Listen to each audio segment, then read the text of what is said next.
মামলা সর্বসাকুল্যে আজকে 4টি মামলায় জুনায়েদ আহমেদ পলককে গ্রেপ্তার দেখানো হয়েছে।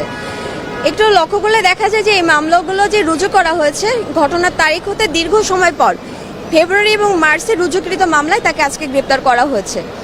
এই মামলাগুলো দীর্ঘ সময় পর অতি পরিকল্পিতভাবে এবং উদ্দেশ্যপ্রণোদিতভাবেই করা হয়েছে এবং ঢালাওভাবে এই মামলাগুলোতে তার নাম সংযুক্ত করা হয়েছে এবং তাকে গ্রেপ্তার করে প্রতিনিয়ত হয়রানি করা হচ্ছে। আজকে বিজ্ঞ আদালতে তার বিরুদ্ধে যে 4টি মামলা আনা হয়েছে সেটার জন্য আমরা বিজ্ঞ আদালতে জামিন চেয়েছি। বিজ্ঞ আদালত পরবর্তীতে সংশ্লিষ্ট কোর্টে শুনানির জন্য প্রেরণ করেন। আমাদের এ যাবৎ পর্যন্ত 60 ঊর্ধ্বে মামলা এই পর্যন্ত মামলা হয়েছে 100 শতাধিকের উপরে, কিন্তু গ্রেপ্তার দেখানো হয়েছে 60-এর উপরে।